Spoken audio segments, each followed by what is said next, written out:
So, for intellectual property, we wrote the HTML page, and in the beginning we basically just did a basic definition of what is intellectual property. Definition we found was that it was referring to a number of distinct types of creations of the mind for which a set of exclusive rights are recognized in the corresponding fields of law. Basically, it's just something intangible that you create and that you have rights to. Then we did examples. So first off, this is a picture my friend took. This is his intellectual property because he created, even though it's not something physical, you can't physically touch the actual picture. Here's a video of a song. This is a little different because the song technically was their intellectual property, but because this band signed with the record label, the music becomes property of the record label, so technically it was intellectual property of the label Decca. Intellectual property is not tangible. Physical property is something tangible, whereas intellectual property is more of a concept that's not represented in physical form, can't be touched or moved physically. It's just the best example would be something on the internet. How we protect it? We went through 4 major ways. These were non-disclosure agreements, non-complete agreements, copyright, and patents. These are all 4 ways which are like the standard nowadays in as far as legal-wise goes, where people can protect their intellectual property. Finally, we also added in that education is a great way to protect it. Patents are different than copyright in a very specific way. Copyrights are more natural, basically as soon as you create something that is your own, whether it's digital or whatever, it's pretty much yours, whereas patents are much more official in the sense that you have to go through a process. You have to prove that the material is actually yours, and then you have to you can pretty much obtain a patent, which you can then use to sue other people if they steal your idea. IT and digital reproduction. Really? Yeah, you can keep going. We have 4 major ways, which shows how IT makes high-quality copy and high-quality distribution easy. This is big, not only for mass production of original material, but also for legally sharing, such as burning CDs or file sharing. Fair use doctrine is basically just doctrine that is the standard of common day, where it's saying that if you use copyright material or patent material, then how is it fair? This determines whether you can use it or not.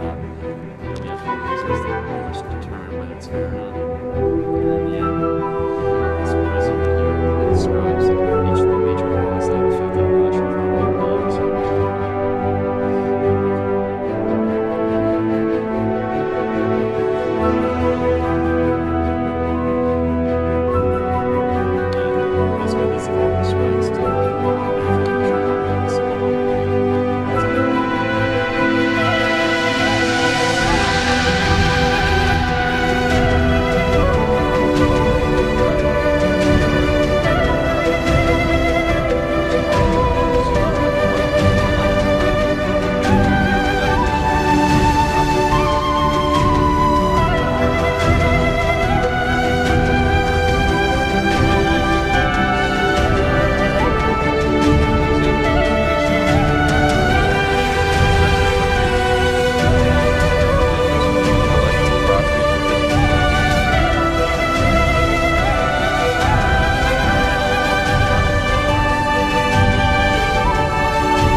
Can read this question?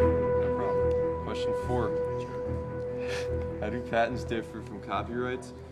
A patent for an invention is a grant of a property right to the inventor. A copyright is a form of protection that provides the author's original work of authorship. So basically a patent protects the guy's idea. Copyright is basically stating that it's the author's original work. Alright. 5th question. IT makes high quality copying and high quality distribution extremely easy and cheap. Describe 4 examples. Alright, there's a couple of hardware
Copy Act of 1999